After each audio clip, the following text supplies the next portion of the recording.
I didn't show this on the other side. Like I said, I had those snap adapters or whatever you want to call them.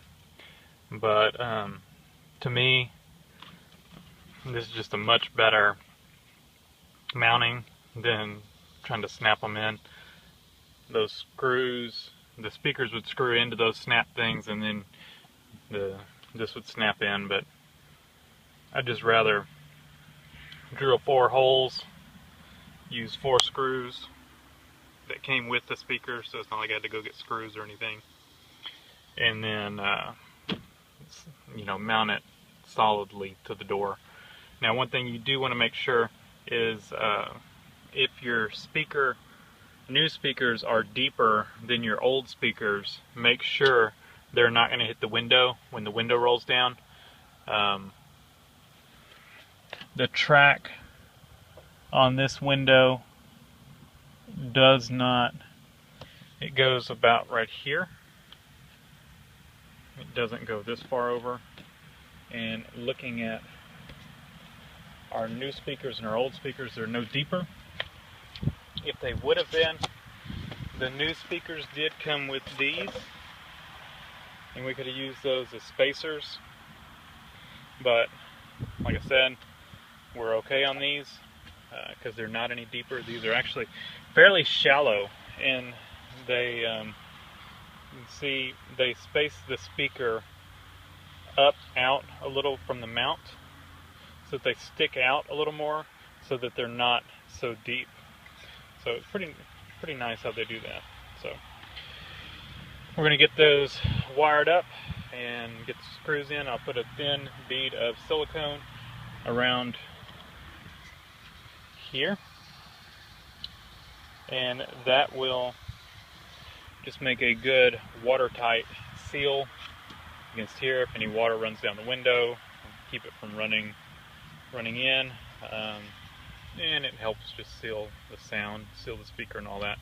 And like on the other side, I put a piece of Gorilla Tape across that hole there, and this one actually gets covered up by here. So we'll get the speaker mounted, and we just need to put the door panels back on. Alright, I think that makes a nice fit.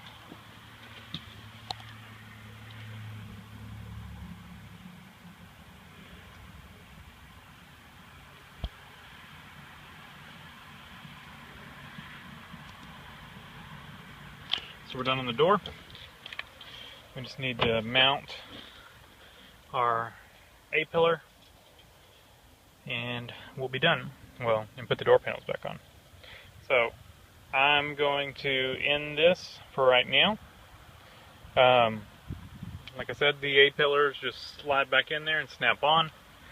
The door panel goes on like it came off. Make sure you get all your wires plugged up. Make sure this thing is all in place, and all these hooks hook in on the door panel, or on the door. Hooks on the door panel, hook on the door, and just get it back where it goes.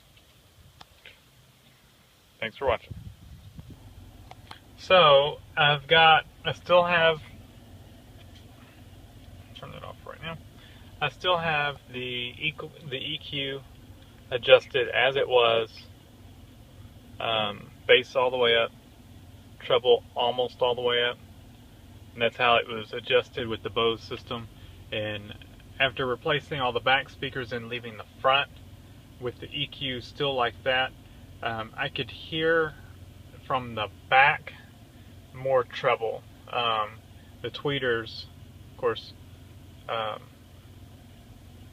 in the Bose system, the only true just tweeters were in the front A-pillars. There were no other tweeters. And now, we have two-way speakers in the D-pillars and in the rear doors. So there's 4 tweeters in the back that were not there before, and I could hear more treble in the back, more clear treble The Bose system, the treble wasn't real crisp, so I could hear that in the back. Now with the EQ just like it is, I'm gonna have to back down the treble a little bit. There's too much treble. These have really good treble, really crisp and really loud, and so I'm gonna end up backing off the treble. But before I do that, I figured I would let y'all hear the difference. Of course, I've already done that comparison, but now with the doors shut and both sides done, we'll just do a test.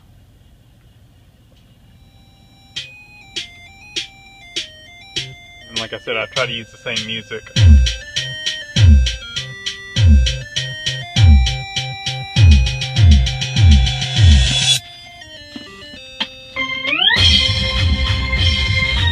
Back that up a little bit.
Sounds good.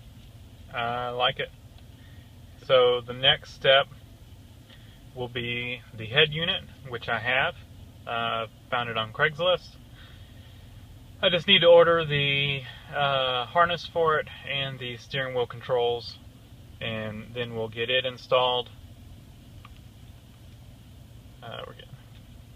We're getting a little interference. Yeah, you can see I'm tied into the XM radio for my auxiliary input. But anyway, yeah, we will get it installed shortly, and we'll do a test after that.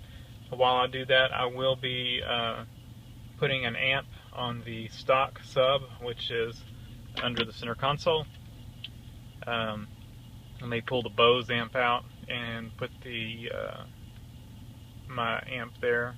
It's just a 6.5 inch sub, but it has some decent sound, and I may eventually replace the woofer in it, but for now we'll leave it stock. And I'm going to be running a Punch 45.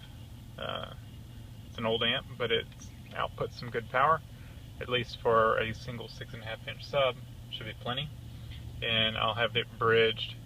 I think the Punch 45 bridged RMS, I think it's about 90 watts, but I think they say it puts out close to 150 watts, or at least 120.